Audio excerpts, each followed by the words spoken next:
So we have some trade updates and some game updates, oddly enough. Circling back to this morning's conversation about the Boston Bruins and defenseman Rasmus Andersson of the Calgary Flames, things took a very strange turn when it was announced that Rasmus Andersson would be playing for the Flames today. Now, that game is actually going on right now. The Flames are up 4-1 on the Islanders at the time of recording this audio. And what's interesting is that Rasmus Andersson actually scored a point.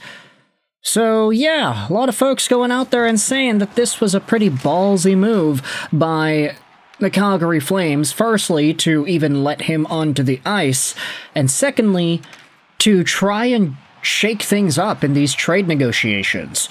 For what it's worth, this is what Wes Gilbertson went out there and tweeted. Not oblivious to the risk of injury, but this feels like poker by the Flames GM Craig Conroy. It's a message to somebody that he is waiting on a better offer. So maybe that trade package that we had heard about last night, Matthew Poitras, Mason Lohrei, and a first-round pick was not enough to get Rasmus Andersson with an extension included. Now, honestly, I kind of don't know where you go from here.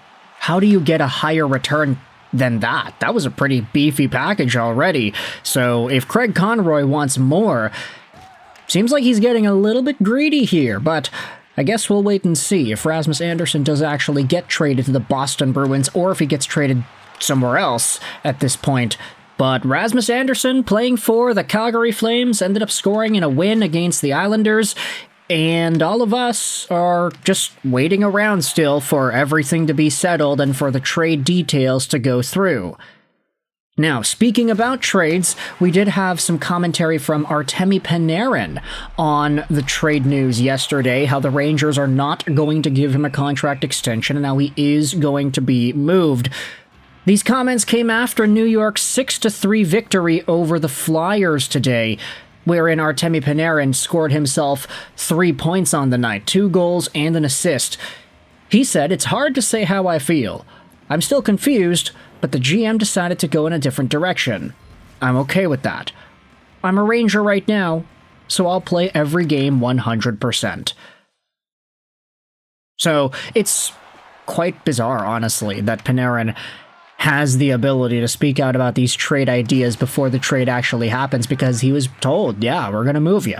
We're not going to re-sign you. You're 34 years old, you're making 11.6. We don't want to double down on that contract as we try to get younger here. It makes sense from a practicality point of view, but Artemi Panarin going off on Philadelphia today like he did, and then commenting about his trade status afterwards, it's a pretty unique turn of events. We don't normally see stuff like this going down. So, seems like Panarin is open to the move, I guess. He is a Ranger at this time, though, so he will continue to play his heart out for the Rangers, which is a good piece of news, I would say. He is a pro, after all. Please come to Detroit. That would be the best option, I'd say, for Artemi Panarin, with Patrick Kane and Alex DeBrincat right there in Motown. Love to get some reunions going on there. But either way, this will certainly open the door to some more conversations on Artemi Panarin, which teams could be in the mix, and which teams would be the best fit for him, either as a rental or a longer-term option, because we know that Panarin is not going to settle down and take a short-term bridge deal. He wants the money, baby. He wants to get paid, and he wants to still be rectified as one of the top scorers in the National Hockey League, which I guess he is. I mean, he's on pace for what is now 90-plus points because of the 3-point game he had. Speaking about guys whose last names start with P, we're heading over to the Vancouver Canucks and continuing our conversation on Elias Pettersson. We've got some other teams. David Pagnotta said this a few days ago on Inside Sports. Teams are poking around like LA, Chicago, Utah, Ottawa.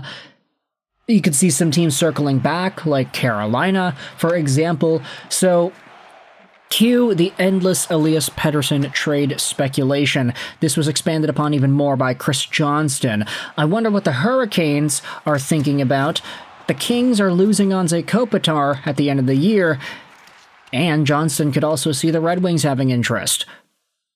So, there we go. Seems like LA, Carolina, Detroit could all be in the mix here.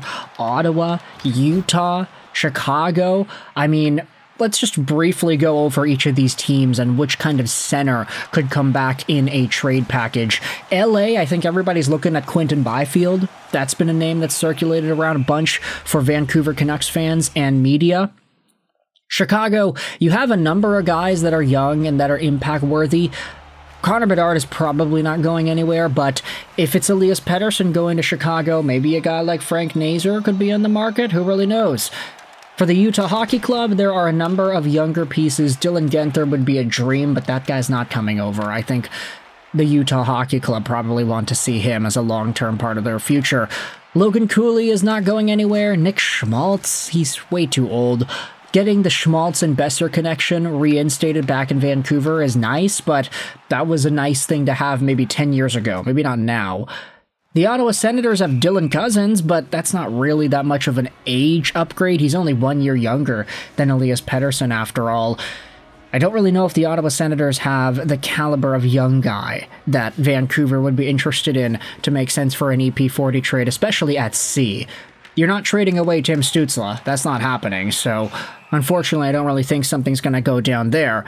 Meanwhile, in regards to the Carolina Hurricanes, you can talk about Logan Stankoven. I feel like he's been one of the main guys that Canucks fans have been discussing. There are some issues that fans seem to have with him being so short, but like, I don't know, man. If you're talking about Logan Stankoven and the way that he's only 5'8", you probably disregard the way that he plays and the attitude that he has in his game. This is a guy who plays like he's 6'5", even though he's 9 inches shorter than that. He is a dog. He plays with grit. He's able to score points. I'm a really big fan of Logan Stankoven. Ever since his days with the Kamloops Blazers, he has been amazing.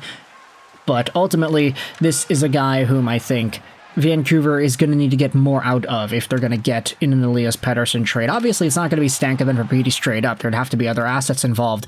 But if you're betting on the upside of Stankoven and his potential, then this is a pretty good get, I would say, for the Vancouver Canucks. Then you talk about the Detroit Red Wings. Obviously, Casper, Danielson, the same guys that we had discussed in the Quinn Hughes trade conversations. They are both possibilities in a Pettersson trade.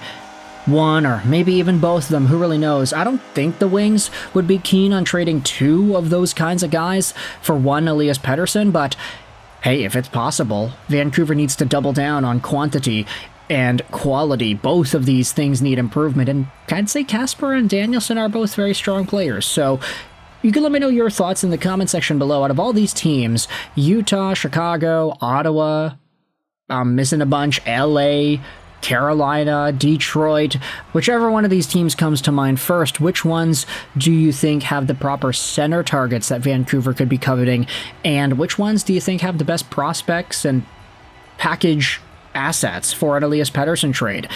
At this point, we are just speculating on the teams, but whether or not they'd be willing to offer these things, that is totally a separate conversation, so if you think that LA is not willing to part with a guy like Quinton Byfield, that is a conversation point as well. You can let me know your thoughts in the comment section below. Any LA, Ottawa, Utah fans want to let me know in the comments as well. What are your thoughts on an Elias Pettersson trade over to your team? And what would be the comfortable trade price? Would you not want to give up certain guys? Are there other guys you'd be pushing Vancouver to take more? That is obviously fair, but of course, we'll know when we get there at some point if he does end up getting traded. By the way, Canucks are playing the Oilers today, and Leon Draisaitl is going to be out. He left the team with a personal matter, so of course that is going to give Vancouver a much better chance to win. It's kind of a hit to my fantasy team, though. I have Draisaitl, and yeah, I'm winning this week, but Draisaitl not being there is a pretty big loss, so we'll see whether or not that lasts for a while. Of course, big love and support over to the Draisaitl family, whatever it is that they are going through. But for Leon, he is going to be missing today's game against the Canucks. So with all that said, let me know your thoughts in the comment section below. How do you feel about these notes here? I hope you enjoyed this video. And bye.